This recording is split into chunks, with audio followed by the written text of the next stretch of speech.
Oh, hey! So I totally just saw your message that I'm muted because I was too busy doing other shit. Welcome to Cheer League. I'm one Mega Man fan. Thanks, Majesty. I totally didn't see that. I've been talking to you guys, chit-chatting, asking how y'all doing, and yeah, I'm sorry about that. Did not even realize I was muted. I am trying to get set up here. The game we were supposed to cast had a no-show, so I'm trying to get set up in the other game very quickly here, so we can cast this one. Yeah, so I'm just trying to do what I can here, so just bear with me, guys. Hopefully we'll have this match started here momentarily. You know what we'll do? We'll do this. We'll just play some nice background music. There you go. There goes some background music for you guys. Is that better? All right. Okay.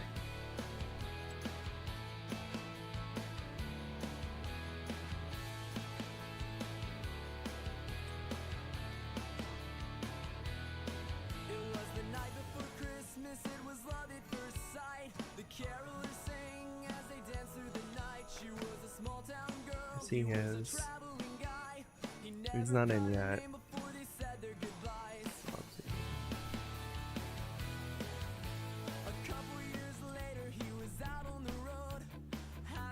Okay. Alright, guys. So, we got the teams in here.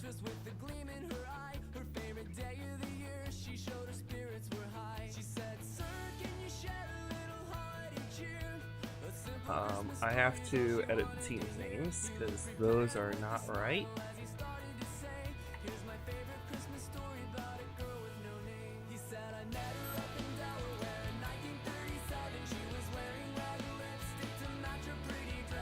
Okay, I think I got that. I think we're good there. Alright, okay. Team 2 gets to go first. Okay.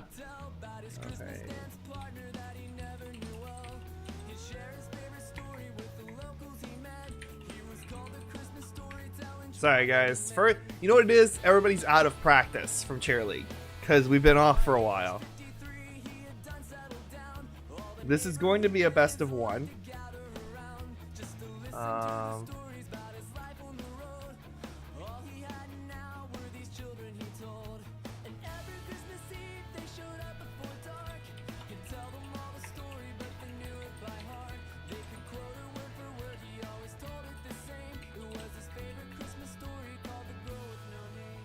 Okay. Okay, ready. See if we get the ready from these guys. See if we get the ready from these guys. All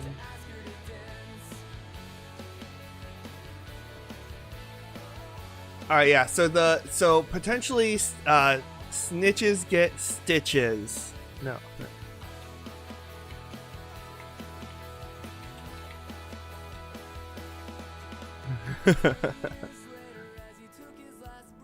Yeah, so apparently Stitches Get Stitches wasn't there, so I hopped on another game because they do have a 10-minute grace period, and we're trying to just get everybody set up. So I'm trying to back in that. But then it looks like they showed that at the last second, but I was already on this one, so just a little bit of back and forth, but we got it worked out, I think. Hopefully we'll get started here in just a minute. I was waiting for Game Freaks to get one person in chat is what they said, so they're waiting to get their one more person on comms, and then we'll get rocking and rolling there. I can post. Let's do what? Let's see that.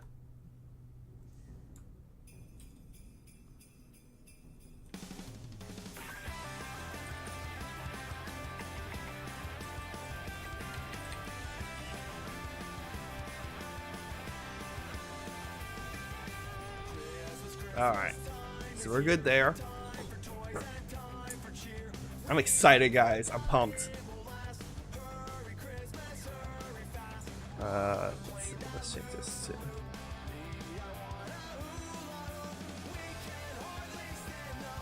Some rock and roll Christmas music. It's the best kind of music. Actually, I don't know if you guys can hear it or not, because I don't know. I'll be honest. You guys tell me if you can hear the music or not.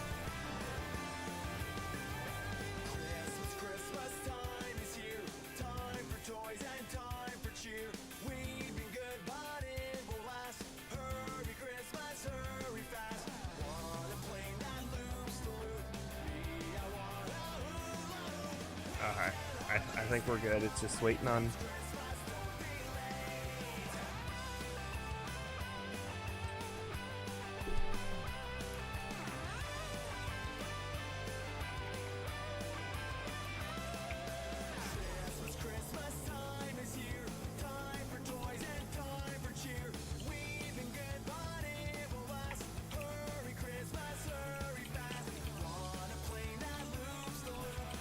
Alright.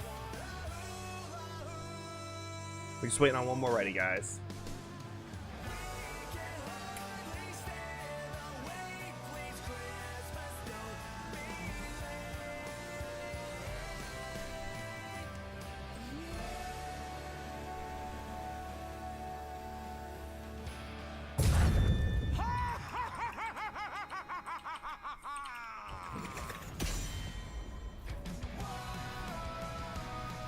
Alright, guys. Let's see. Let's see if I can remember my transition button, because I don't remember what it is. Oh, there it is! I got it! Yes! Alright, guys. Here we are in the draft. I'm gonna kill the music. Just good old heroes now.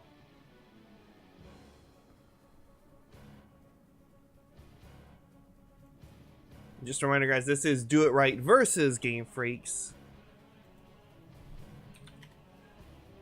Getting everybody sorted out here. First pick man going to be over to Game Freaks. This should be an interesting matchup. I'm excited to see what both these teams bring to the table here. Unlike a normal Chair League season, because it's kind of a random seeding for the most part, I don't know the skill levels of either team, so I'm going to assume they're both above average skill level, and we'll find out how it goes. That's what we'll do. So yeah. Let's see. So we got the ban on Garrosh and then the counter ban on Chromie. Both solid bans. Garrosh, people just don't like playing against him. He's just not fun to play against. I wouldn't consider him an OP hero, but just because it's a pain in the butt, it's like, let's just get rid of him. We don't have to deal with him. And then Chromie, amazing poke here. Maybe a sign that they're looking towards Sergeant Hammer. Usually you take that as a counter to Sergeant Hammer. You take the Chromie because she can sit outside Hammer's range and get some nice damage done. So it's quite possible that that is why they chose her, but we'll find out for sure in a few minutes here when the game gets rolling, or at least a little further in the draft when they get to pick. We're gonna see the ETC pick out of the gate here. He's a great tank, that's what I'll say. I'm not sure if the early prioritization is worth it, because you give a lot of room for the other team to kind of counter pick against the ETC, go with a lot of CC. Things like that. Basically make Mosh Pit worthless.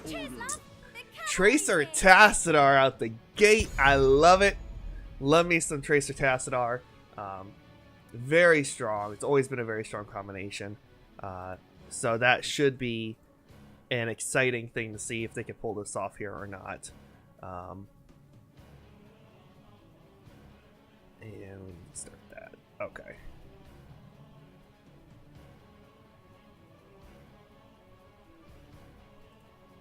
Alright, so now we just gotta wait on the counter picks here.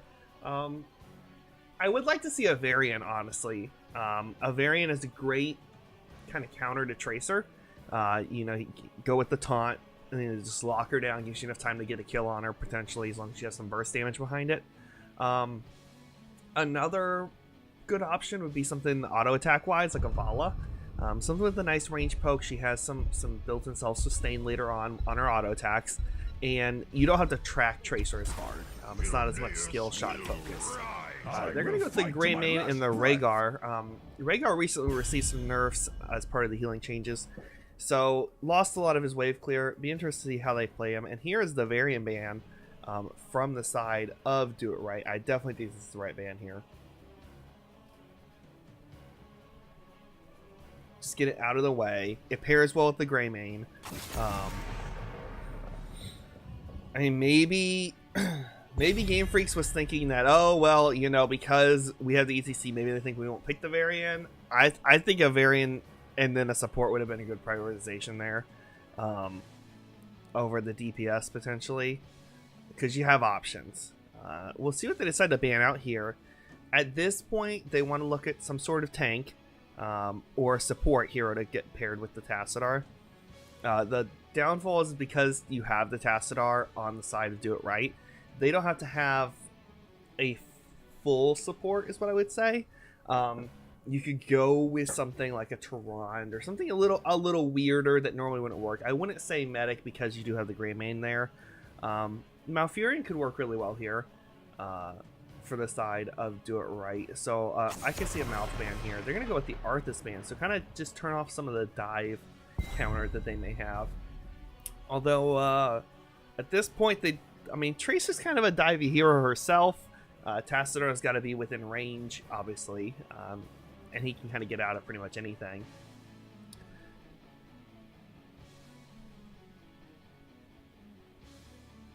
Let's see here what we're going to have for the 3-4 slot for the side to do it right.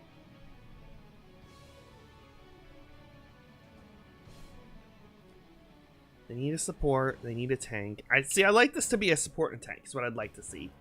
And then kind of leave that last pick as a mystery to kind of counter whatever gets picked up on the side of Game Freaks. And they're actually going to go ahead with the Li Ming, so they want to get the damage guaranteed there. I don't know how I feel about the Li Ming personally. She does have her little jump there, her little blink away, if you want to say. So that you know, she does have the E to get out of things if she needs to. So you don't have to worry about Greymane dive as much, but I don't know. I just I like the spell damage. She's got the range, but the problem is I'm not sure how well it pairs with the Tracer. That's what I'm concerned about.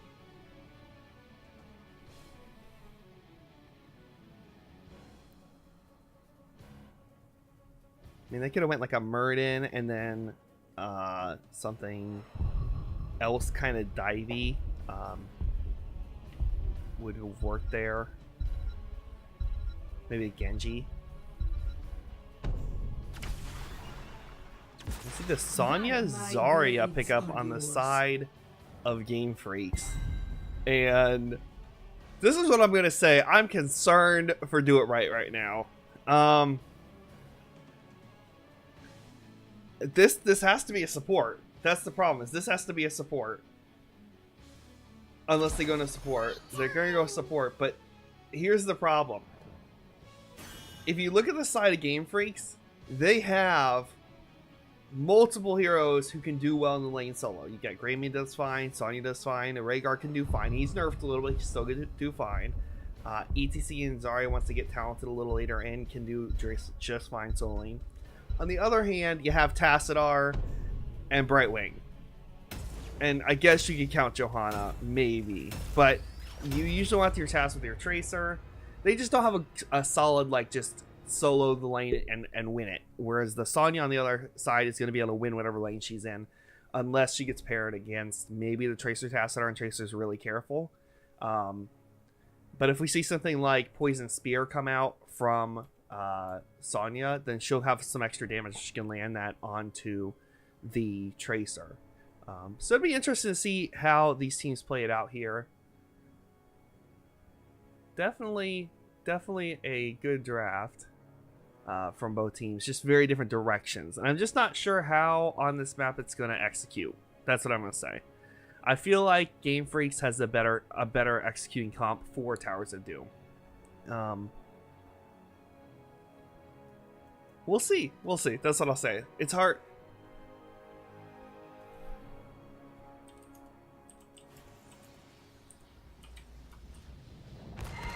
Prepare yourself for that. Okay. Heroes. Oh, let's see. Shift Z. There we go. All right. Ladies and gentlemen, boys and girls, children of all ages, This is Cheer League Holiday Cheer Extravaganza 2017 round of 32. This is going to be Do It Right versus Game Freaks. Winner of this game moves on to the round of 16. On the right hand side in the red, we're going to have Game Freaks, and on the left in the blue, we're going to have Do It Right. Let's see who can bring it home. Going to see the standard 5-5 middle, it looks like. Tracer looks like a possible flank down the bottom. No. Is Tracer just headed to the bottom lane? It looks like Tracer's just headed bottom and Brightwing's just headed top. Interesting. I guess they were worried about potential cheese with the Zarya, which I guess is a fair thing. Let me take some damage there. Tracer on the back line doing some nice poke damage onto the Grey Mane. Tracer using her blinks just to get away from things. We're going to see Tassadar rotate down here to help the Tracer. They pretty much have to stay there together. The problem down here is this Zarya, Rhaegar, Greymane combo. If all three stayed on here, it's going to be messy. And Rhaegar can rotate between mid and top. Or mid and bot. With no problem. Meanwhile, top lane, Sonya is just going to have the time of her life, let's be honest. Sure, Brightwing can polymorph to stop Whirlwind, but, I mean, look at the lane already. It's already pushed up to the gate. Sonya getting in some nice poke damage there. Little poke onto the Li Ming here. See the rotation up. ECC may be looking for the back here, potentially, or they're just coming out to get some counter pressure going on here. We are going to have the first phase here with all three shrines. Looks like we may see the typical 2-2 split here on the top hand side. Gonna have some poke damage here. Looks like they may go for the invade here potentially. There's two bottoms, so it's a 3v4 up here, and Brightwing is up in the 3-man, so it's not like they can rotate her up from bottom to top quickly. We're gonna see the 3-man just kind of poke here while we get the channel from Sonya. Sonya's gonna rotate over now. Tracer coming up here. They did get the bottom altar.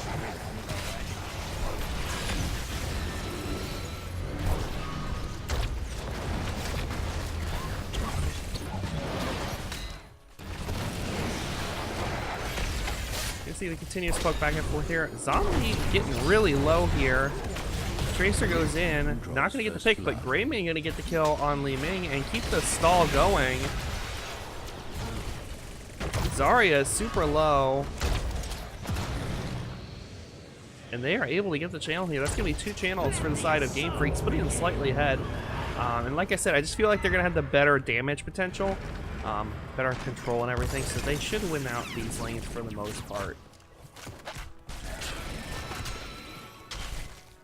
Now Tassadar, if he can get this wave cleared up down here, then there will be some soak mist on the side of Game Freaks, which will slowly push that XP lead closer to even. Right now, there's about a level lead for the side of Game Freaks.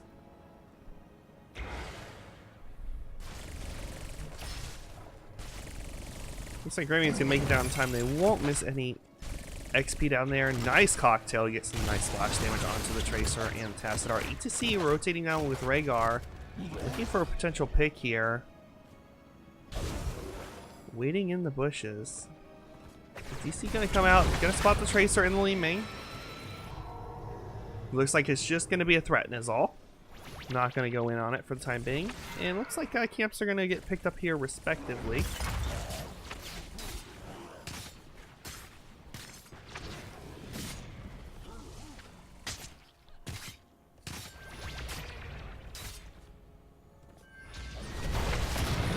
Go for some poke. Gets an orb out onto Rhaegar. Gets a little bit of damage there. Nothing major here going on. It's just be kind of a poke war here for the most part until we get closer to the time when the temples spawn.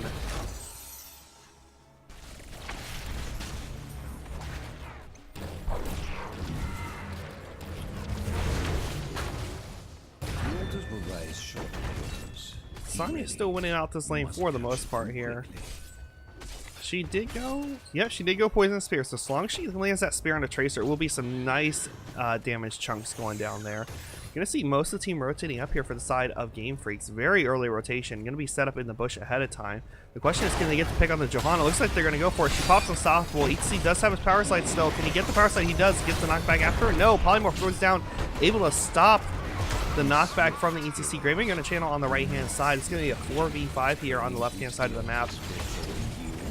Tracer gets the pulse bomb on Rhaegar. Does not get the kill, but it looks like they may be able to chase him down and get the pick. They do get the pick there. It is going to be a 1-for-0 trade so far. It looks like Zombie Chris may go down as well on the Zarya. That's going to be a 2-for-0 trade. However, because Greymane got the tower, they are going to be okay. Sonya being poked down by the Tracer still. She will make it out to the well okay. And that's going to be a 2-for-0 trade in favor of Do It Right. Going to push that XP lead almost dead even. Tower shots, there is still a slight advantage for the side of Game Freaks. They have a little more health on their core than the enemy team. Greymane getting rotated on by Tassadar. Gonna go ahead and back out there. Tracer coming down, but he will be safe up by the gate. Playing it safe there. Tracer going for a little bit of a bush party here. Zarya's gonna spot her out.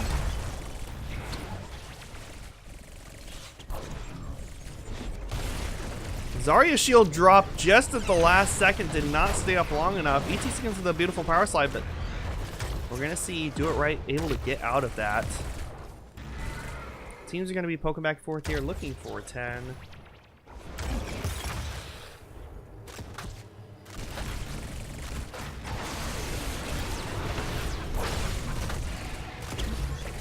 See the Tracer going in on the Greymane. The question is, can he make it out okay? They do get the kill top on Brightwing, or middle. Looks like that was middle. They get the kill on Brightwing there. It's going to put them just at the edge of 10. ETC is going to spot out 2 of them. He is kind of alone here. He does have low 10s. He has not picked the mosh pit up, though. He's not decided between that and stage dive. Looks like we're going to have Graviton Surge, which combos really nicely with the... Oh, no, they went Expulsion. No, he didn't go stage dive. He did go stage dive. Kind of an interesting choice. I'm not sure about it. I don't feel like the global pressure from Brightwing is even there. I don't feel like there is pressure. So because of that, I feel like for the most part, Mosh Pit would have been a solid pickup. Yeah, you do the Polymorph, you know, and Johanna, and Gleaming did take the Repulsion? Wave of Force. Take the end. Looks like they're gonna get the channel here in the middle. Expulsion zone gonna go down. Nice power slide on Johanna. They did not get the channel. Pass is pretty far away from the team. Gonna pop the Archon. Putting lots of damage on Zombie Chris. Zarya may fall here. Zarya is gonna fall. Tracer just barely gonna make it away. ETC going to fall as well potentially here from the Li Ming. He does fall. That's going to be a 2-for-0 trade. Can they get the pick on Sonya as well as the question? Looks like she will make it out okay. Team just got a little too split there, not able to control the fight. They need to try to stick together a little more, and they should be okay on those things. They just got way too split apart. And if you don't have your tank with you, you're gonna have a hard time.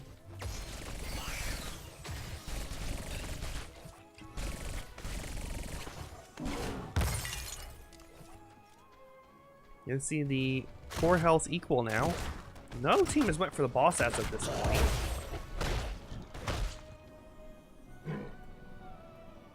Looks like we're going to see Do It Right get ready here to grab their Sapper camp as soon as it spawns. Sonya, meanwhile, on the top lane is going to grab the Sappers up there. Middle lane having a little bit of a 3-man push here. But it's very slow. Zarya has no energy. And thus not able to put out a lot of damage.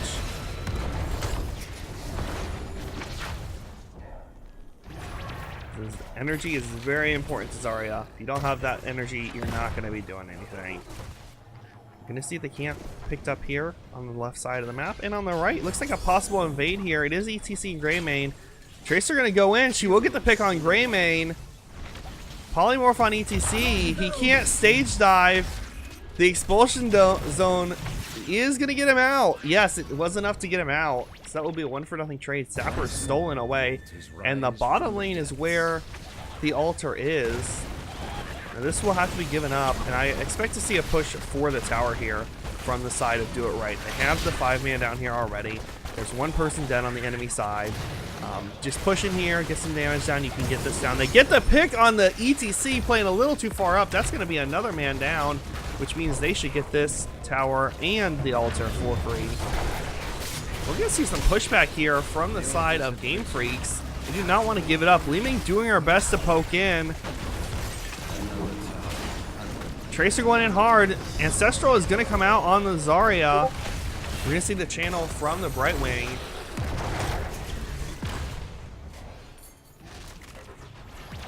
Enough of this charade. Bring down the Gravekeeper's core.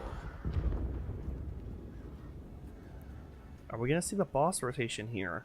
They know bottom has to be dealt with. It looks like they're headed up here.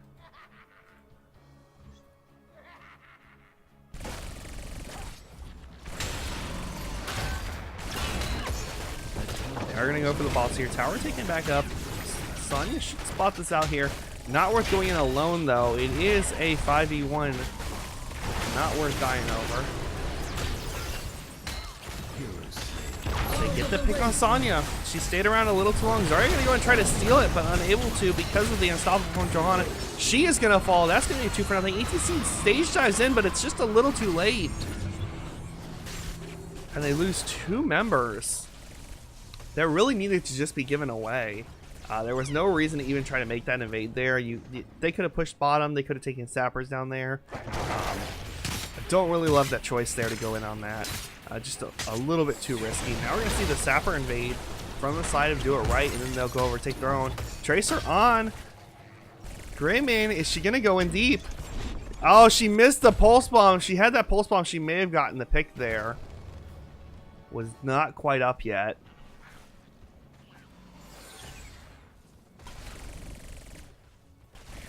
Heroes, I have opened a tunnel near our core that leads to the battleground center. Quick look at talents here. Looks like ETC is almost stacked. Tassadar almost done as well. Damage wise, we're gonna see Li Ming on top with Tracer following right behind her. Putting out some decent damage here, doing some work.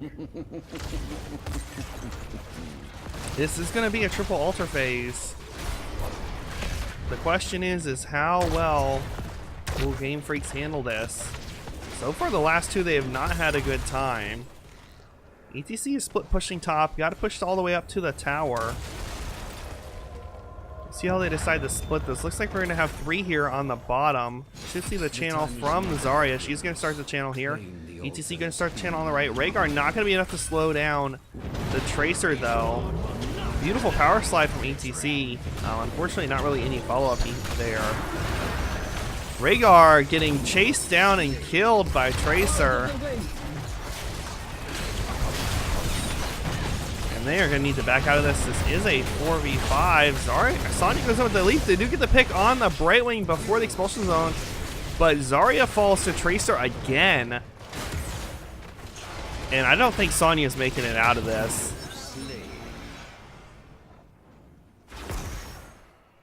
ETC almost in trouble there.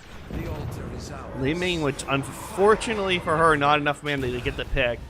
One combo there would have been enough to take off the ETC. That's going to be a 3-for-1 trade in favor of Do It Right. And they are just slowly pushing this game ahead. And Greymane caught out. Oh, the power slide enough to dissuade the Tracer, so she does recall. Greymane will make it out okay, but ETC on the other hand is going to take a lot of damage for it. They need to be very careful because they are down people. ETC playing very aggressively, considering he does not have his full team with him.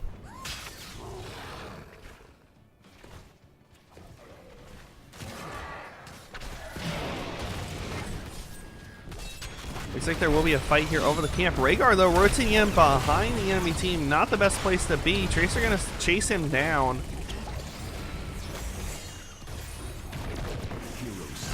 They will get the camp, but Rhaegar does fall to the Tracer. Tracer doing work. sitting at 51,000 damage. She did take the stacking at level 4. Up to 11 stacks so far. That is a lot of extra damage. There's a nice power slide on Tracer, but again, no follow-up from the team.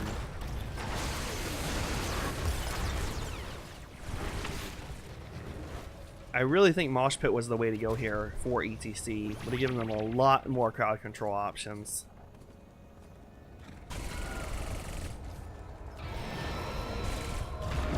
This is a 4v5, and they do not have their healer. It looks like they may try to stall this. I don't know if that's the best idea. Disappoint me.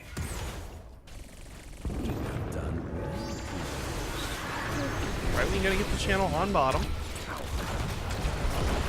Rhaegar is coming in. Gonna drop some heals, but ETC and Sonya are just so low already. Stage Dive comes in, Ancestral is going to go off. I don't think it landed on anyone. Greymane does get the pick on Li Ming.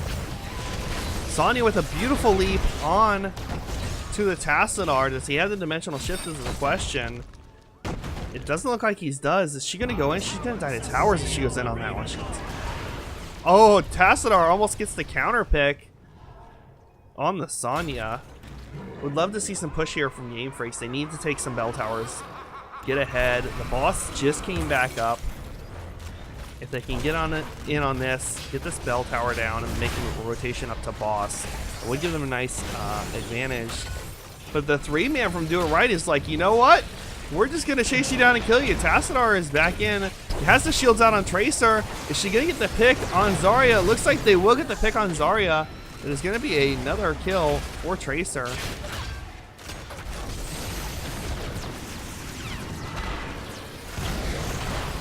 Sonya taking a lot of damage. She will fall as well. And now Li Ming shows up to the party. Do It Right is doing it right. Getting picks left and right. 14 kills to 4 so far.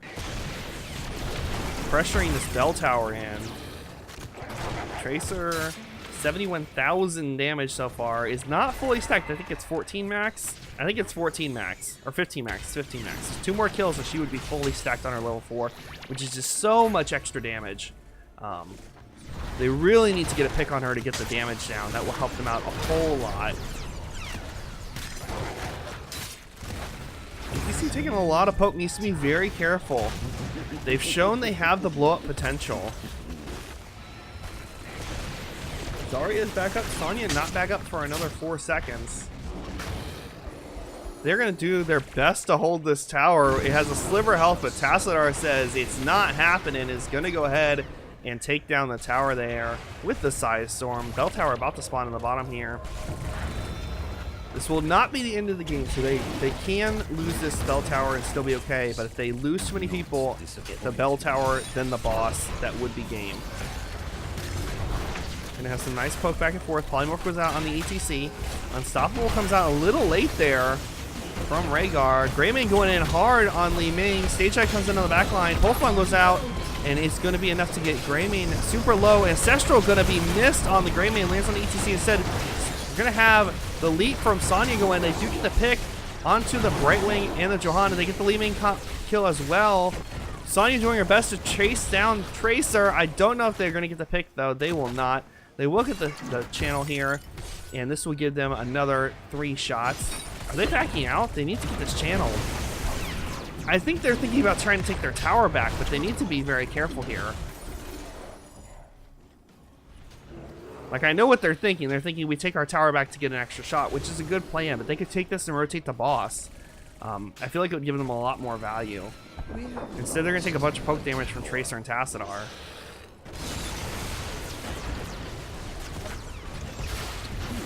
And there is the kill on Sonya from Tracer. Tracer doing work.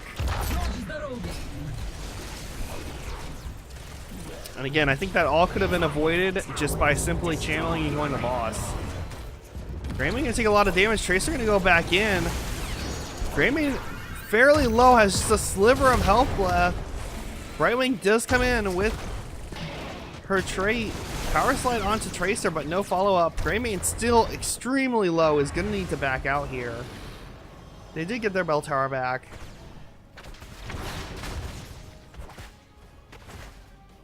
Li Ming auto-attacking the... I don't know what's going on there. I don't think he realized he was auto-attacking those. Power slide onto Li Ming. Combo goes out, not going to connect. It is now a 5v4. Game Freaks needs to be very careful here. They are going to concede the camp here, it looks like. So it'll be 6 sappers pushing down the bottom lane. That is plenty enough to take down this tower. The question is can Do It Right get these pushed in to the tower? Potentially, they may even... Okay, it looks like a couple went over to the side. They're dropping everything. Expulsion Zone goes down, but that will still be the end of that tower. ETC taking a lot of damage from the Archon, and that is going to stay up as long as Tassadar can keep auto-attacking. There goes the Storm Shield, and then the Ancestral, but it will not connect. That will be the end of ETC. Tracer is fully stacked. Brightwing with some light disengage using that Emerald Wind. Greymane going in hard on Li Ming, not going to be able to get the connection there. Double Psy Storm from Tassadar going to put a lot of damage out onto him and Zombie Chris. Tracer goes in hard, gets the pick on Zarya. In the meantime, we're going to see Sonya fall as well. It's going to be a 3-for-0 trade, and this should be the game here. The altars have risen. We're going to have a channel here, and then a rotation the boss would be my guess. Yep, Brightwing's going to start the channel while they rotate up the boss. Tassadar is going to hopefully attack some of these minions to keep his Archon up. Oh, he's going to attack the wall. There you go.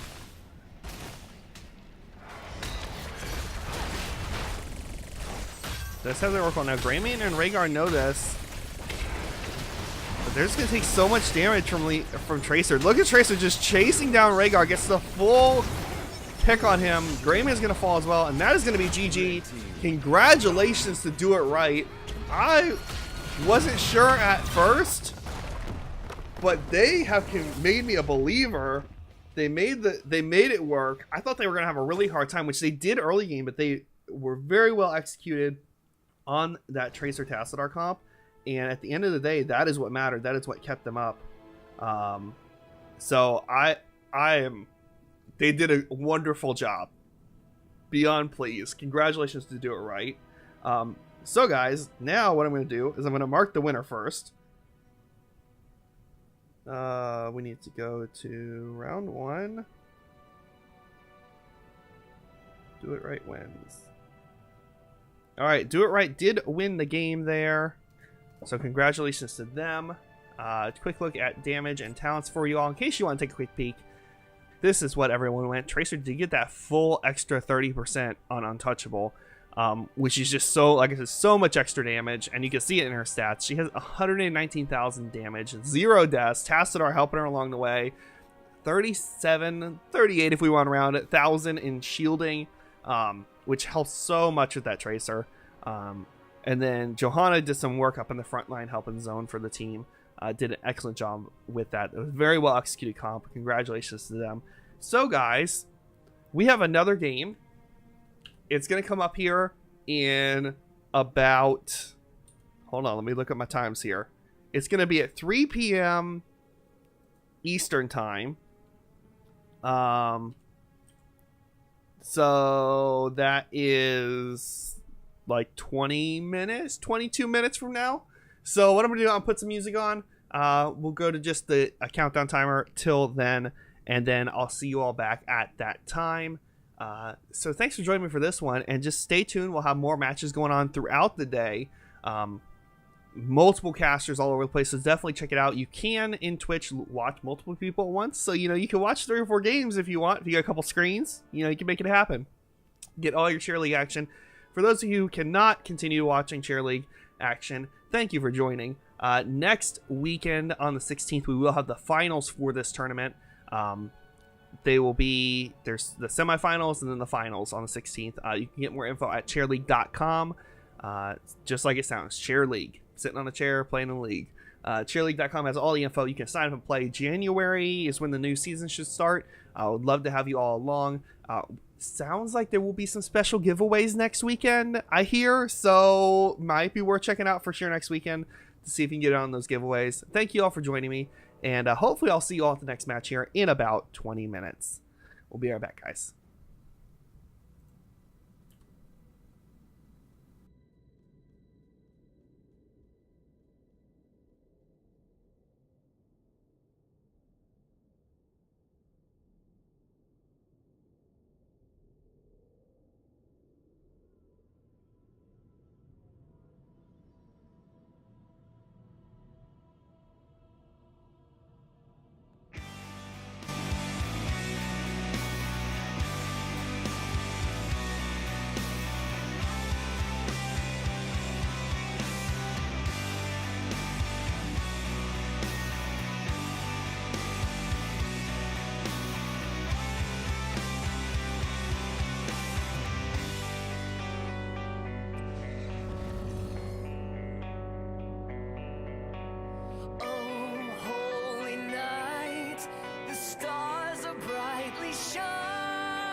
He met her up in Delaware in 1937. She was wearing red lipstick to match her pretty dress. December 24th at 11:45 when he finally gained the courage to ask her to dance.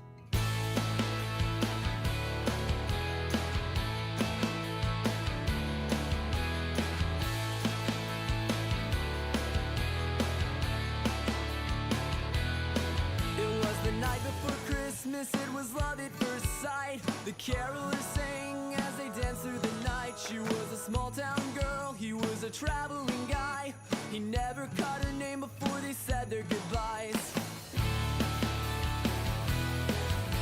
A couple years later, he was out on the road, having Christmas dinner in a diner alone, when he saw a young waitress with a gleam in her eye. Her favorite day of the year, she showed her spirits were high. She said, "Sir, can you share a little holiday cheer? A simple Christmas story is all she wanted to hear." He looked prepared with a smile as he started to say, "Here's my favorite Christmas story about a girl with no name." He said, "I met her up in Delaware in 1937. She was wearing red lipstick to match her pretty dress. December 24th at 11:45 when I finally gained the courage to ask her to dance." Every holiday season as he traveled, he'd tell about his Christmas dance partner that he never knew well. He'd share his favorite story with the locals he met. He was called the Christmas storytelling traveling man. By age 53, he had done settled down. All the neighborhood kids liked to gather around just to listen to the stories about his life on the road. All he had now were these children, he told. And every Christmas Eve they showed up before dark. He'd tell them all the story, but they knew it by heart. They could quote her word for word, he always told it the same. It was his favorite Christmas story called The Girl with No Name. He said, "I met her up in Delaware in 1937. She was wearing red lipstick to match her pretty dress. December 24th at 11:45 when I finally gained the courage to ask her to dance."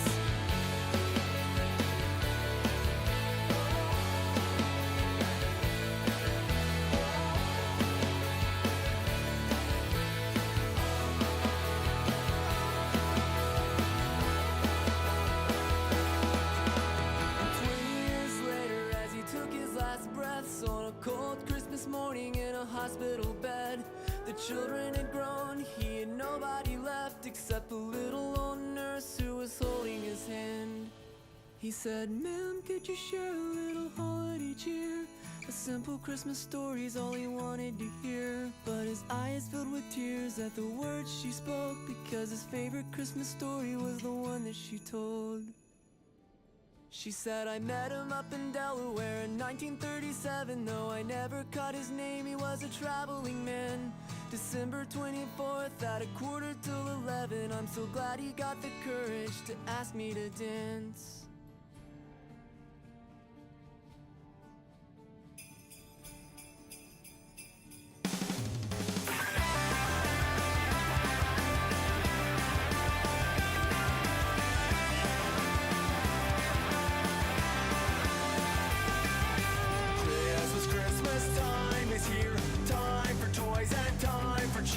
We've been good, but it will last. Hurry Christmas, hurry fast. One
Joy for all ye nations rise. Join the triumph of the skies. Lead the angelic host proclaim. Christ is born in Bethlehem. Hark the herald angels sing. Glory to the newborn King.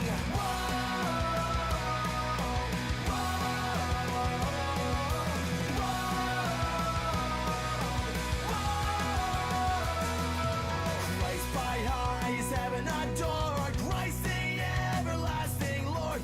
Late in time, behold him come. Offspring of a virgin's womb. Mildly lays his glory by. Born that men no more may die. Born to raise the sons of earth. Born to give them second birth. Hark the herald angels sing. Glory to the newborn King.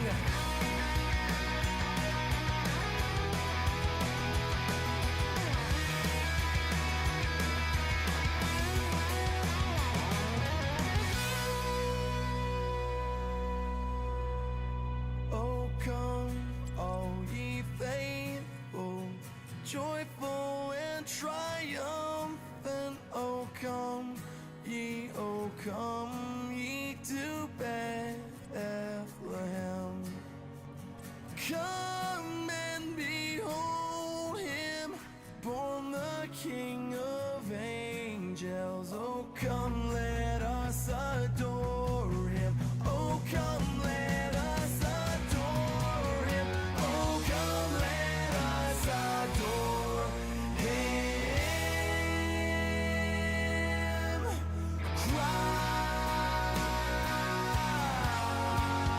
Christ the Lord.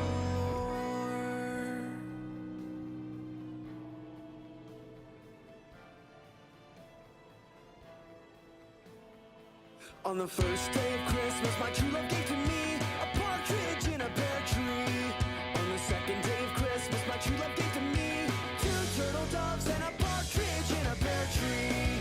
On the third day of Christmas, my true love gave to me 3 French hens, 2 turtle doves and a partridge in a pear tree. On the fourth day of Christmas, my true love gave to me 4 calling birds, 3 French hens, 2 turtle doves and a partridge in a pear tree. On the fifth day of Christmas, my true love gave to me 5 golden rings, 4 calling birds, 3 French hens, 2 turtle doves and a partridge in a pear tree. What's a partridge and what's a pear tree? Well, I don't know, so please don't ask me. But I can bet those are terrible gifts to get. On the sixth day of Christmas, my true love gave to me 6 geese a laying, 5 golden rings, 4 calling birds, 3 French hens, 2 turtle doves and a partridge in a pear tree. On the seventh day of Christmas, my true love gave to me 7 swans a swimming, 6 geese a laying, 5 golden rings, 4 calling birds, 3 French hens, 2 turtle doves and a partridge in a pear tree. On the eighth day of Christmas, my true love gave to me 8 maids of milk and 7 swans a swimming, 6 geese a laying, 5 golden rings, 4 calling birds, 3 French hens, 2 turtle doves and a partridge in a pear tree. On the ninth day of Christmas, my true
to me. 12 drummers drumming, 9 ladies dancing, 6 geese a laying.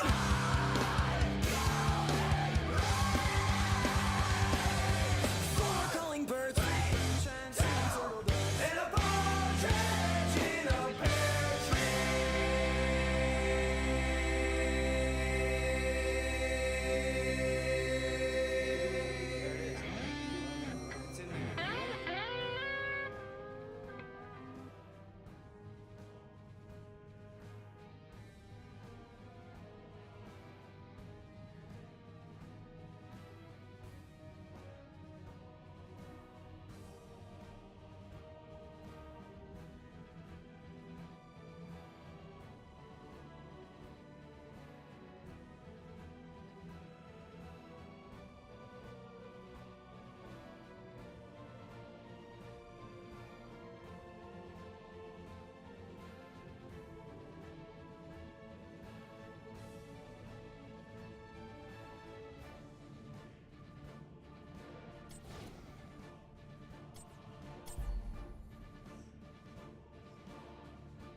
Hey guys, I'm muted again.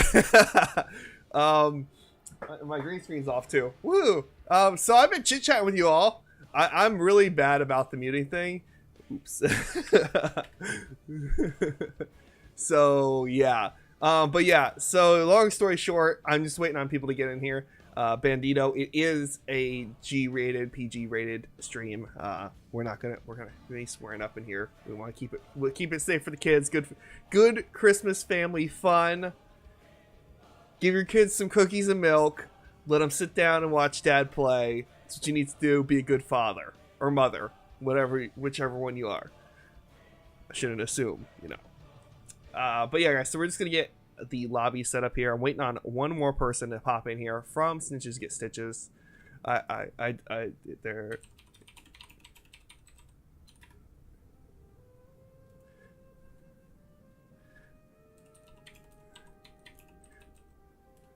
okay. So yeah, there's a delay, guys. It's a 2-minute delay. So anything you see or hear, it's 2 minutes like later. Who is this? Okay. I need to know. First, let me leave this. All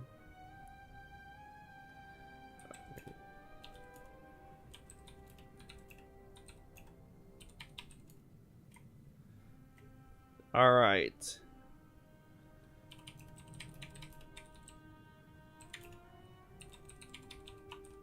We'll make sure we have the right banners, and if so, then we'll get rock and roll here with this next round.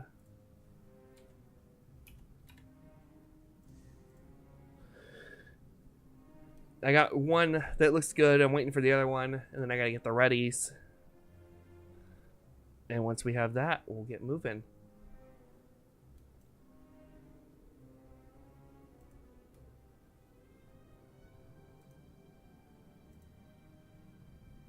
Maybe. I'm just waiting on one more.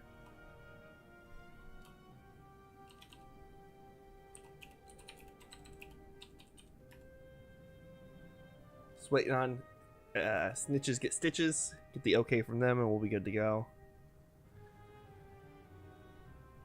1 minute. Okay. We'll give them a minute. Which is good, because I need this water, and I haven't had time to drink, so.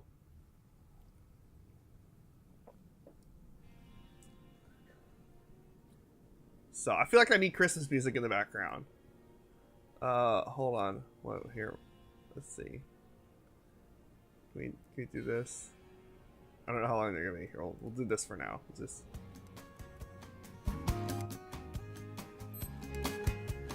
good, wholesome Christmas music. And no, I can't dance, so. Feliz Navidad. Feliz Navidad. Just waiting on one more, guys. Get in here. Hope you're all having a wonderful day. Now, if you guys didn't catch the last game, then what you need to do is when we're done today with Chair League Holiday Cheer Extravaganza 2017, you need to go back into my VODs and you need to watch the first game I casted, the one before this. Really good. I'm just gonna say Tracer Tassadar, Tracer OP. That's all I'm gonna say. It was good. Wasn't sure at first, but it ended up being really good. So definitely worth watching that VOD. And then after you watch that, you can go to every other caster that casted today and watch all their games, because they all had awesome games too, I believe. So yeah, definitely go check out the other games on the VODs too. And then next weekend on the 16th of December, we're gonna have the semifinals and finals. We're doing it a little differently, so because it's a single limb tournament, we're actually not gonna have a third and fourth place. So it'll just be third and fourth, kind of just their third and fourth. They kind of tie for third and fourth.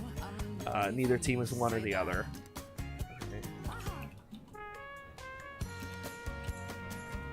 See if DKK is ready, and if they are, then we'll get started here.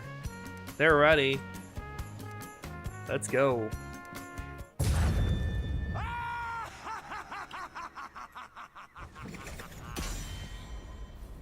All right, guys, this is gonna be Towers of Doom. We have on the left side Dunning-Kruger Knights, otherwise known as DKK. Yes.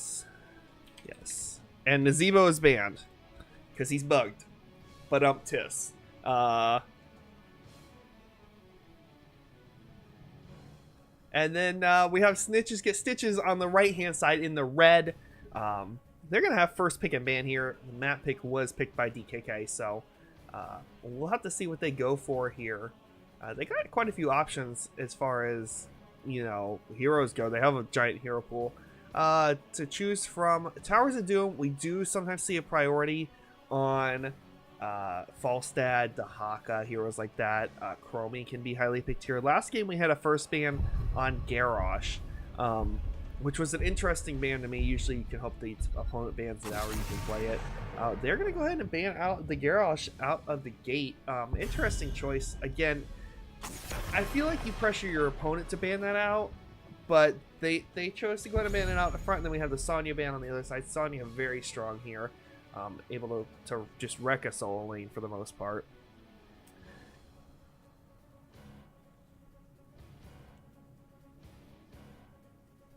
We're going to have the first pick here for Snitches Get Stitches. They're going to go with the Dahaka. A pink Dahaka, too. So yeah, Dahaka, good choice here. If you go race car build, which is basically the speed increase through the bushes, you can rotate between top and mid by yourself and then have a 4-man bottom. It works for the most part. They can be countered, but you know, it works okay for the most part. And then the other side, we have the ETC and the Chromie pickup. Chromie, great poke here on the shrines. Able to just stay really far back and get some nice damage out. Able to stall out those shrine pickups. And then we're also going to have ETC, who is just a solid tank all around. Not the biggest health pool, but has some nice built-in CC. Last game, we did have an ETC. They went stage dive. I didn't agree with it. I definitely think the Mosh Pit would have been a better pick. But we'll see what happens in this game, because the draft is different, so we'll see what happens. Uther pickup here for the side of Snitches Get Stitches. Expect to see something like a Genji or an Illidan or some sort of dive hero to get paired with that generally. They could just be counter picking it so they don't have the D-Shield Mosh Pit. Yeah, it looks like it may have just been a counter pick. They're gonna take well, they took a noob too. They took a noob rack too, which says to me they're taking a dive hero. And I think that means that on the side of DKK, the Knights are just gonna need to ban something divey. I would look at possibly either a Genji or Illidan would be the two I would look for as bans there. They're both very heavy dive heroes. They get countered, like they pair well with Uther and Anu. They're actually looking at Mathael. Mathael could work too. He's got some nice dive on him, nice AoE damage with his ultimate there. So that could be an option too. I still think I would like to have seen like a Genji or something along those lines. Especially since you know they have a support, a tank, and then the off tank / solo lane. So they have room for whatever they want DPS wise. Ban over to Snitches Get Stitches, and on their side, I really wouldn't worry too much about what they're gonna pick on the side as far as on the side of the Knights if they're gonna go dive, because you have that in Noob Cocoon, you have D-Shield, you have some great ways to stop any kind of dive. They're gonna ban the Brightwing, which further says to me they're going dive. Like they've just basically said again, hey, we're going to dive hero. I'm going to suspect it's an Illidan at this point. Illidan or Genji would be my suspicion here. So I'd like to see one of the two picked up from the Knights. I mean, it's on the one hand you don't like it because it kind of counter synergizes against the Anub, and Uther kind of makes it hard. But on the other hand, then you're going to give it to him, so you got to have a way to counter it. Another option is they could go with Ethereal, go with the Sanctification at 10, just to basically, okay, yeah, dive on us all you want. We're just going to stand here and be invulnerable, and you can't do any damage. So that's also a very solid option they could go with. They're going to go with the Genji. They're going to take that. I like the Genji pick. He's a nice dive hero. He gets some nice consistent poke damage. Stukov, also a good counter to dive heroes. He can take the swipes or the shove, either one, either ultimate. Going to be able to peel for his team some. Plus, with being able to drop that silence on the ground, especially if it's a 5-man mosh pit, drop a silence underneath it, they can't do anything when it ends. Just saying. Last two picks here. Now, what would be funny is if they are like if they telegraphed that they were going dive and then they don't go dive, so they go something like a Vala and a Li Ming or something like that. Just like two general ranged heroes that are just gonna sit in the back line. We'll have to see here what they decide to go with. I gotta say it's gotta be some sort. I would say Illidan. I suspect an Illidan here is what I would expect. Genji would have worked a little better. D-Shield, Dragon Blade, that's a great combo, but let's see what they go with here. Vala leave it. I love it. Oh, I love it. I called it without even trying. Well, So now they have the Anub Cocoon to counter the Genji or the Mosh Pit potential. Honestly, at this point, I don't even know if you go Mosh Pit, because they can all stop Mosh Pit, basically, except for the Haka. And Uther, I think, has to be within range. Like, he has to be inside the Mosh Pit to use his stun. But he does have D-Shield to get somebody out. And yeah, Uther still has Cleanse, so he could also get them out that way as well. This last pickup needs to be a solo lane, is what it needs to be. Normally, I'd go with a Sonya here, but they banned out Sonya and Mathael. Zagara? I can see a Zagara here. Gives us a nice global pressure. False Stack could work. They're going to go with Arthas. Okay. Well, guys. Not the draft I was expecting from either team. Junkrat could have been a solid pick here. I could see a Junkrat here. Well, yeah, Arthas looks like it's what they're going to go with. Arthas, solid choice, just as a bruiser front line solo lane.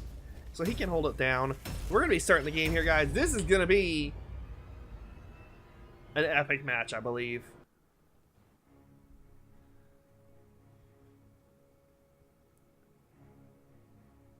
How epic? We'll have to see. It's just, I didn't expect the Vala-Li-Ming. Like, I joked about it. I wasn't serious about the Vala-Li-Ming. Like, I'm like, there's no way to go Vala-Li-Ming or something double ranged. They're so much telegraphed to dive. But maybe they were really hoping for that Genji, and then just because they didn't get it, they decided to just go a different route. But I don't know. I think they still could have made it work. I love the portrait synergy on the side of the knights. All going with the noob portrait, the noob knight portrait. Alright, guys. Heroes. This is going to be Cheer League round of 16. Holiday Cheer Extravaganza 2017. On the left-hand side in the blue, we're going to have the Dunning-Kruger Knights, a.k.a. DKK or Knights.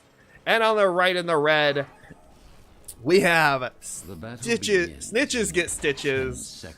Probably just going to be Snitches, SGS. I don't know. We'll refer to them somehow. We'll find out when the game gets going here. Well, what are you waiting for? Alright, guys. We're going to see the typical 5-man mid from the side of DKK. On the right-hand side, we're going to see a split from Snitches Get Stitches. Looks like they're going to send 3 bottom here. Are they going to pressure the tower? It looks like they're not going to pressure the tower.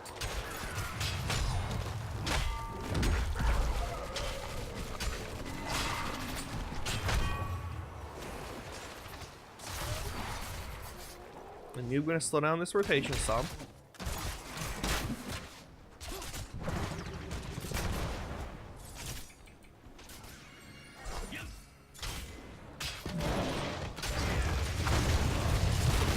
Alright, we're going to see a nice little bit of poke here back and forth. Uther taking a lot of damage, but Uther's basically a tank, let's be honest. So, nothing to worry about there.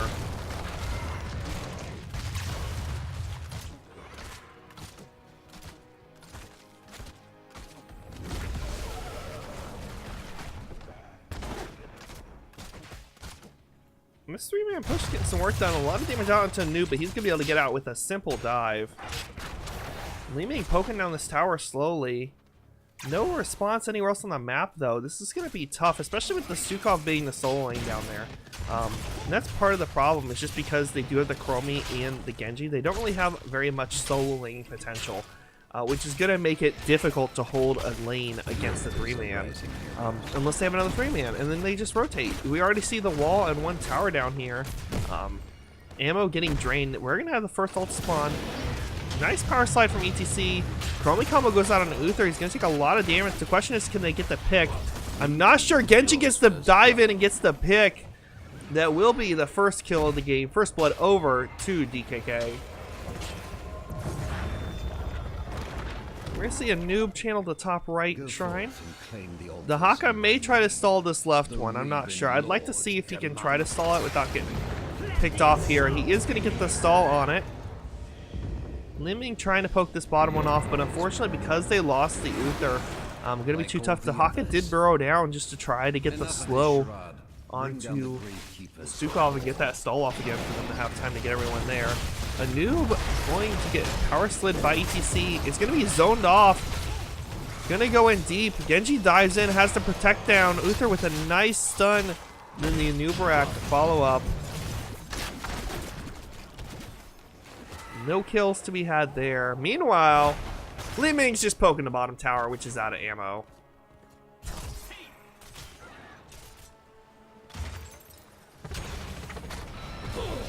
I'd like to see the camps picked up here. Quick look at talents for you guys. There you go. Lots of questing talents on the side of DKK. On the other side, for Snitches Get Stitches, not a ton of talents there that need to have questing, and just the Haka and Uther. Vala looks like she's going into a combination of multi-shot and auto-attack build. Lehman going full magic missiles, which is an interesting choice. Gives her lots of poke, which is good.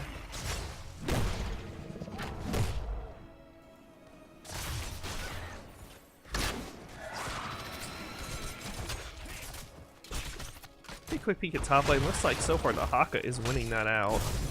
In the middle, he has some general poke back and forth from the 2-3 mans. Li Ming should win this out down here versus the Stukov as long as she doesn't get in melee range. Like I said, I really like to see them go for some camps. Looks like we're going to see the Vala and Uther rotate on this camp on the right-hand side. Definitely think this is a wise choice here. Just go ahead and get the sapper pressure on the bottom half of the map. Looks like a potential gank on Li Ming. She did use her blink. Power slide's going to miss. Knockback actually got her out of the Chromie C damage, so she will survive. And that was a lot of effort for a pick that did not happen, and now they have to rotate all the way up to the top lane. Meanwhile, the Haka's already up there and ready. Vala and Anubrak in the middle. Looks like Vala's going to go ahead and start the channel on the right-hand side. Be swift, the Haka's just going to zone here. Looks like they're just going to decide to go ahead and trade here. Cronies reach the altars before you. Solid choice there. Leaving pushing in with these sappers. Stukov gets very low. Sapper are going to make it in and take down the tower. There's two more left. The question is, can they get them in further? We're going to see the rotation down from Genji. They do get the other two sappers in and get some nice damage onto the tower. Leaving playing very far back, poking away. Anoop going to get out with the burrow charge there. Top lane, we're going to see the sappers picked up by the Vala and the Haka. Just keeping that constant pressure on the map. It's going to make it very hard for DKK to come back in this. Although they are up on 4 damage so far.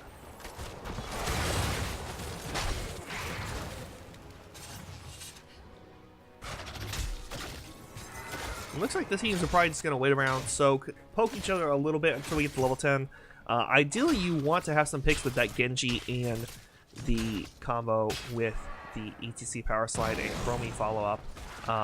That's what you want, but so far they haven't really been able to execute that, unfortunately. It looks like a little bit of miscommunication on the power slide and knockback.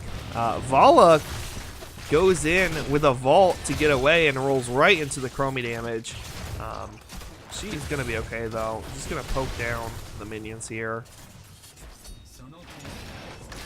Nice tongue on to the Genji. Vala missing the arrow, though. They do get the pick, though, as Genji goes back in.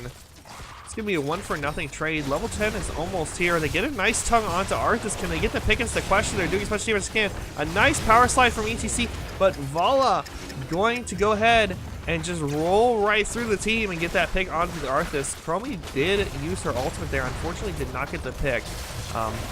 Stukov is not going to channel bottom, which I think is a good call. 10 is here for the side of Snitches Get Stitches. They want to put some pressure on this middle lane before they get these capped. The Haka going to rotate down to the bottom lane. Going to go after the Stukov. Gets the silence down and gets the kill. So a 1-for-0 trade there, putting them either for their head. Genji should be able to stall this out if he wants to. It is just the Haka, although it's fairly risky knowing the team can rotate down. He is going to get the first stall. Vala going to rotate down. Tongue does miss. Anoop does have Cocoon she can drop if she wants to. They're going to just do a CC combo, though, and get the kill onto Genji. That will be another pick for them. They will get both towers channeled, and that will put them slightly ahead in tower shots. still plenty of HP left on both the cores. They're going to work on this bottom bell tower. Get down to just under half. I don't know if they're going to stay here to get it. Arthas is in the top lane, though, so they are fairly safe. It is a 5v3. We should see them rotate over to the sapper camps. Tongue is going to connect on the ETC. Can they get the pick, though? The CC is there, and that is a dead cow. Should see the rotation now to the sapper camps here. Gonna pick these up, probably try to walk these in and get some extra damage. Chromie just saying, you know what, guys, I'm just gonna help you out a little bit with this dragon breath. Just you spread out there. We'll just get these poked down here. And those three are gonna start to make their way forward here. And they're gonna try to walk these in. They do get the tongue onto the Stukov, and he is dead. That is a lot of CC. DKK needs to be very, very careful here. Every time the Haka gets a tongue on someone, they basically die. These sappers should make it in, which should give another 3 shots over to the side of Snitches Get Stitches. The tongue goes out on ETC. He falls. That's another kill for the side of Snitches Get Stitches, and they're going to go continue to push here. The Haka going to rotate up to the top lane. Looks like he's going to try to stop these sappers. I don't know if he can or not. 1 is going to go in, 2 is going to go in. The question is, can he stop this third one? I'm not sure. He looks like he is tanking enough of the damage for it to get aggro. And so that will stop that other tower from going down, which should help just protect this lane a little bit. Meanwhile, in the middle lane, we're going to see some pressure here from Baller, Gleamy, Uther, and Anub. Going to pressure in onto this tower here. Bottom bell tower just getting picked back up by Arthas, Stukov, and Chromie. Meanwhile, this one is going to fall, and so they just traded 1-for-1 there tower-wise. Still going to have a shot advantage over for the side. Us and just get Stitches. The Haka in the bush. He gets the tongue on Arthas. I don't know if they can get the kill here. They're going to try stage dive in the back line. Nice split of the team by ETC. Cocoon goes down on 1. I believe that's Genji in there. Rain of Vengeance is going to connect. Noob gets a nice burrow in. They get the kill onto ETC. Disho going to go out on Li Ming as she chases down Genji, who only has a sliver of health. He's going to try to Hearth here. She did not have the mana to get the kill, unfortunately, but they do have enough mana to get the kill on Chromie. It looks like they're going to go ahead and take this sapper camp here and push up this bottom lane even more. There's only 16 health left on the core for the side of DKK.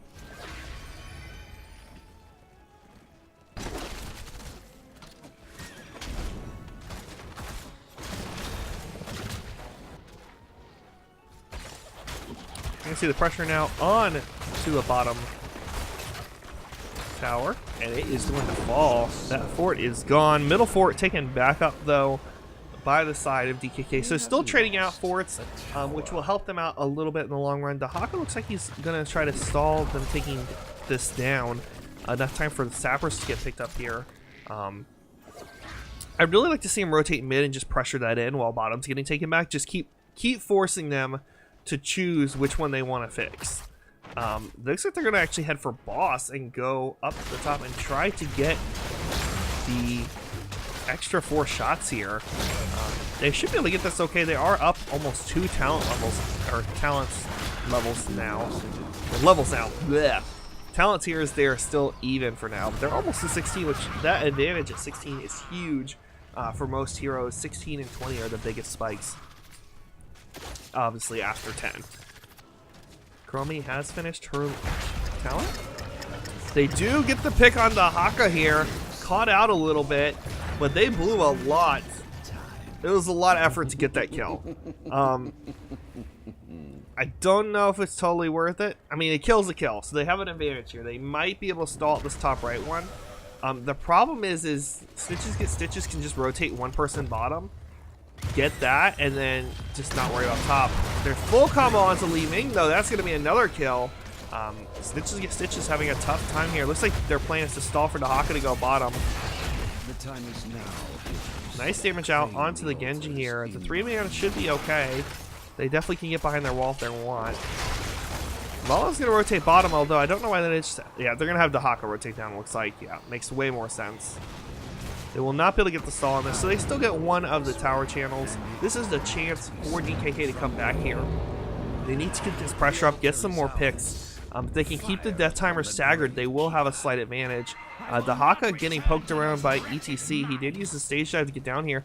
Tongue on the ETC, gonna force some tower shots to land on him. It's going to be a little extra damage. He knows about the rotation because of the Anub and the Uther. They're going to go in on the Uther. He will be okay, though. Uther getting very low. He pops D-Shield on himself. He is going to fall, though. Ghost Form Uther will keep healing the team. Vala very low. The question is, can Chromie get the kill? They're trying their best. It looks like they will get the kill onto the Vala. That's going to be a 2-for-0 trade in their favor. Genji is going to get grabbed by the tongue. Kun goes down. Not going to be enough, though, to get the pick there. This 3-man trying desperately. They really need to just back off on this and reset. They do have the 16 talent tier advantage, but it is a 3v5. And that's not something you ever want to really fight. Tongue misses, unfortunately, on the ETC. If that had landed, that may have been a potential kill there. Liming just got so low from so much poke damage from that Chromie.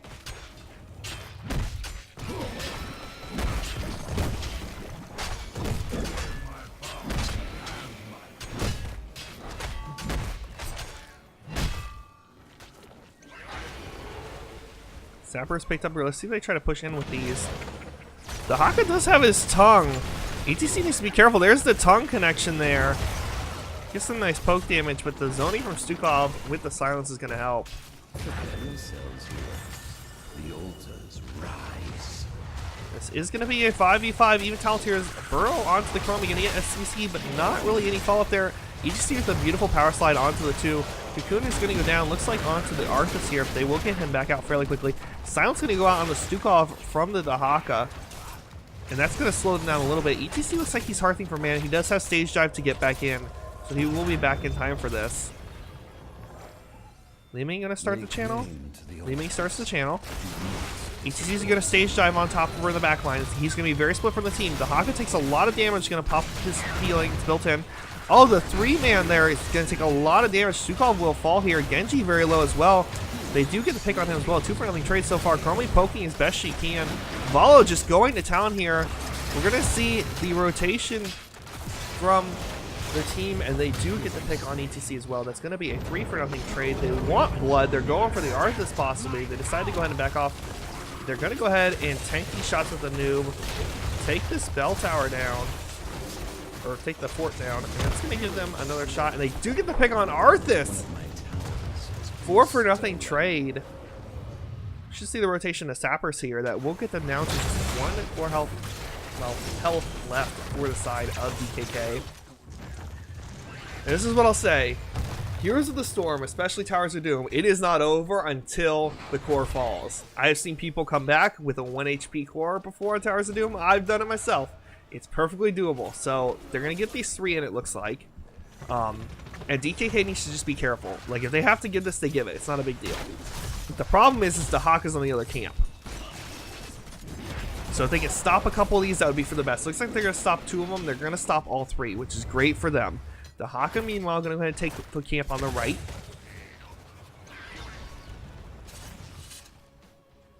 Boss is up in 7 seconds, too. Boss will win the game for Snitches Get Stitches.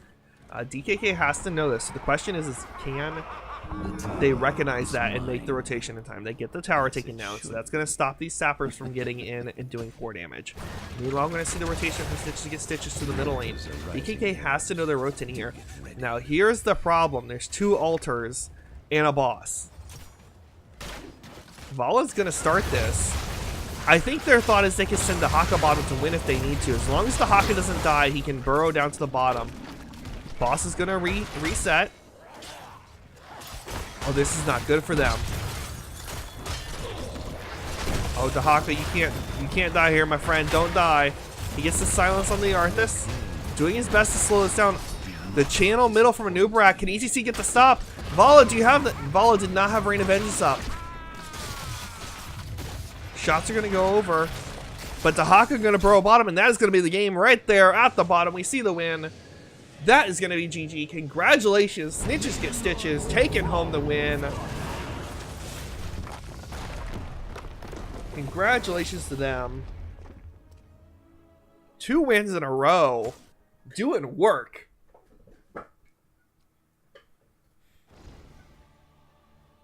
Alright guys, take a quick peek here at the talents and stats for the teams. Both teams played great. Obviously, a few more kills for the side of Snitches Get Stitches. They got a lot of nice Tahaka tongues. But once DKK kind of figured that out and like, okay, hey, we got to stay away from Tahaka. We got to kill him or we got to stay away from him. One of the two. We can't get tongue because we keep dying. They were able to hold on and kind of bring it back in here. Talent pickups here for them. Genji full on dive. Just going everything for Swift Strikes. It just going, I'm going to dive in. I'm going to kill things. That was his plan. He did his job. Looks like he did get a couple kills there and then 3 assists. So good enough. He was part of every kill for their team. So I'd say he did his job all right. All right, guys. So that is going to be that game. So now we have another game coming up here in 30 minutes.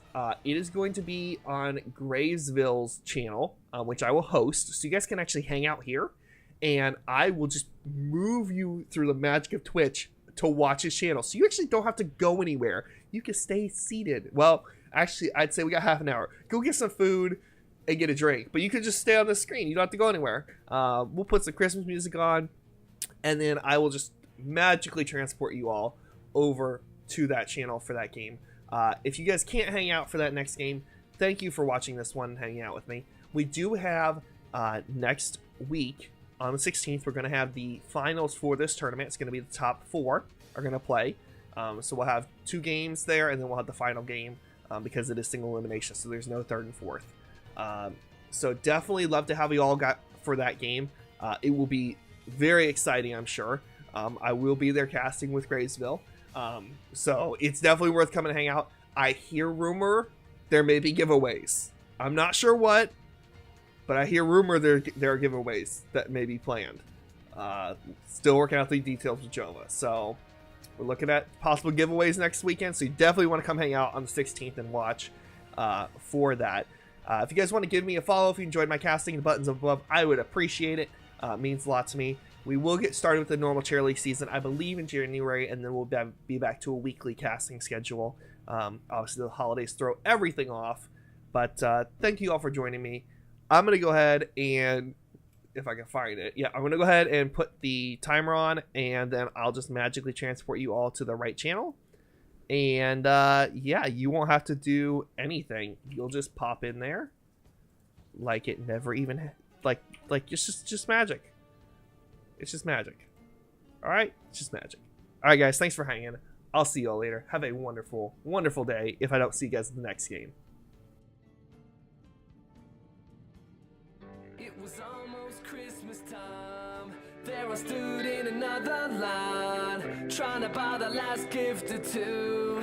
Not really in the Christmas mood. Standing right in front of me was a little boy waiting anxiously, pacing around like little boys do, and in his hands were a pair of shoes. And his clothes were worn and old. He was dirty from head to toe. And when it came his time to pay, I couldn't believe what I heard him say. Sir, I wanna buy these shoes for my mama, please. It's Christmas Eve and these shoes are just her size. And could you hurry, sir? Daddy says there's not much time. You see, she's been sick for quite a while, and I know these shoes would make her smile, and I want her to look beautiful if Mama meets Jesus tonight.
He met her up in Delaware in 1937. She was wearing red lipstick to match her pretty dress. December 24th at 11:45's when he finally gained the courage to ask her to dance.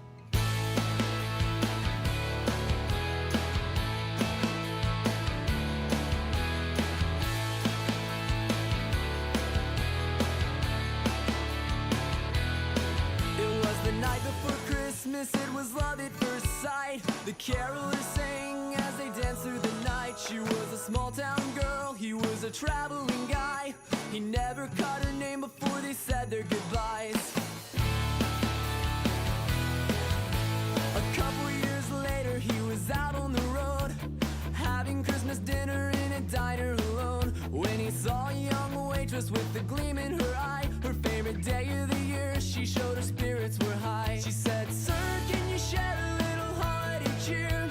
A simple Christmas story is all she wanted to hear." He looked prepared with a smile as he started to say, "Here's my favorite Christmas story about a girl with no name." He said, "I met her up in Delaware in 1937. She was wearing red lipstick to match her pretty dress. December 24th at 11:45's when I finally gained the courage to ask her to dance." Every holiday season as he traveled he'd tell about his Christmas dance partner that he never knew well. He'd share his favorite story with the locals he met. He was called the Christmas storytelling traveling man. By age 53 he had done settled down. All the neighborhood kids liked to gather around just to listen to the stories about his life on the road. All he had now were these children, he told. And every Christmas Eve they showed up before dark. He'd tell them all the story, but they knew it by heart. They could quote her word for word, he always told it the same. It was his favorite Christmas story called The Girl with No Name. He said, "I met her up in Delaware in 1937. She was wearing red lipstick to match her pretty dress. December 24th at 11:45's when I finally gained the courage to ask her to dance."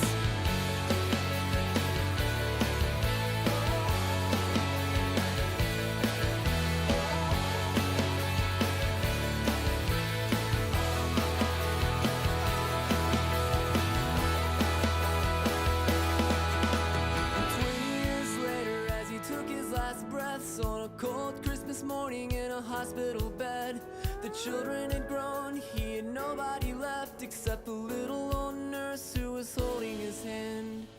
He said, "Ma'am, could you share a little holiday cheer? A simple Christmas story's all he wanted to hear." But his eyes filled with tears at the words she spoke, because his favorite Christmas story was the one that she told.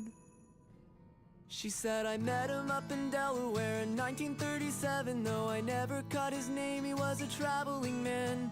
December 24th at 11:45. I'm so glad he got the courage to ask me to dance."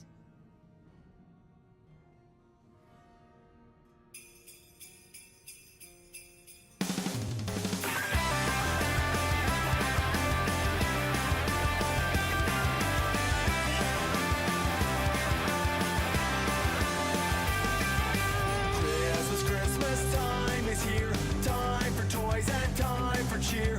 We've been good, but it won't last. Hurry, Christmas, hurry fast. Want a plane that loops the loop. Me, I want a hula hoop. We can hardly stand the wait. Please, Christmas, don't be late.